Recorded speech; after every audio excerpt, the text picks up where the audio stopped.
हुए सभी मीडिया के बंधुओं का हम स्वागत करते हैं।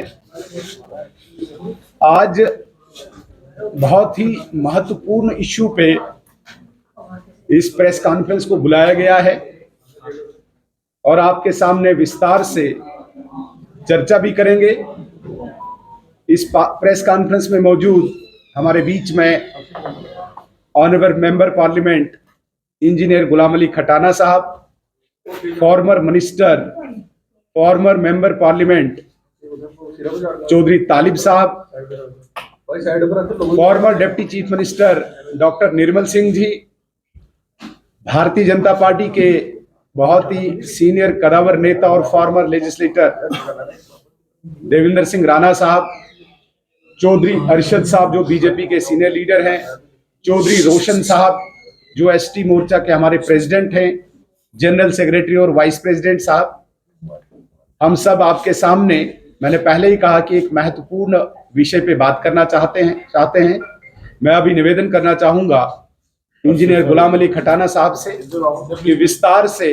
आज के विषय को प्रेस कॉन्फ्रेंस के जरिए लोगों तक पहुंचाने की कोशिश करें। इंजीनियर गुलाम अली खटाना साहब, आपका स्वागत है। आज आपको तकलीफ हमने इसलिए दी थी कि देश के वजीर आजम नरेंद्र मोदी जी और देश के वजीर दाखिला अमित शाह जी ने हमें टाइम टू टाइम अश्योरेंस दी है बड़ी जनसभाओं में, और जो गुज्जर बकरवाल समाज के जो डेलीगेशंस मिले हैं कि गुज्जर बकरवाल का जो ट्राइबल स्टेटस 92 में मिला था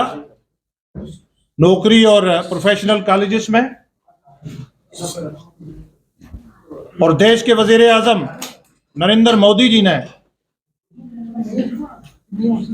1 दिसंबर 2013 को लाखों की तादाद में जम्मू मौलाना आजाद स्टेडियम में, जब वो चीफ मिनिस्टर थे गुजरात के, हमारे साथ एक कमिटमेंट करी थी कि जिन सियासी पार्टियों की जहां 70 साल सत्ता रही है, उन्होंने जिन कम्युनिटीज को, जिन सेगमेंट्स को पॉलिटिकल एम्पावर नहीं करा है, अगर मैं देश का वजीर आजम बना तो मैं उनको पॉलिटिकल एम्पावर करूंगा और उनकी हालत को सुधारूंगा। देश के वजीर आजम नरेंद्र मोदी जी ने बनते ही यहां 3 टायर में पॉलिटिकल रिजर्वेशन दिया, यहां फॉरेस्ट राइट्स एक्ट दिया, अट्रॉसिटीज एक्ट आया, और कई तरह की जो चीजें हैं वो आई, और यहां तक ट्राइबल स्टेटस के लिए कुछ सियासी जमातों की पुष्पनाई पे वो इनक्वायरी हो रहा है। मैं फिर से आपको यकीन दिलाता हूं कि उसके साथ जरा रत्ती बराबर कोई डायल्यूशन, टिंकरिंग नहीं होगा, और वो जो 10% गुजर बकरवाल का था वो इंटैक्ट रहेगा। दूसरी बात, कांग्रेस, पीडीपी और नेशनल कॉन्फ्रेंस, इन्होंने 70 साल में ना तो इस समाज के लिए कुछ करा है, ना इनके लिए सोचा है, ना इनके मैनिफेस्टोज में कभी इस समाज के लिए रहा है। अगर इनको 92 में कोई रिजर्वेशन मिली तो वो गैर कांग्रेसी सरकार के टाइम में मिली थी, चंद्रशेखर जी के टाइम में। मैं इनको बता देना चाहता हूं कि वो वक्त चला गया कि आप गुज्जर बकरवाल को एक घर में बर्तन साफ करने के लिए उनको वोट बैंक तक महदूद रखते हैं। वो वक्त चला गया। आज ये भी जम्मू कश्मीर की तरक्की का हिस्सा बनेंगे, ये भी देश की तरक्की का हिस्सा बनेगा।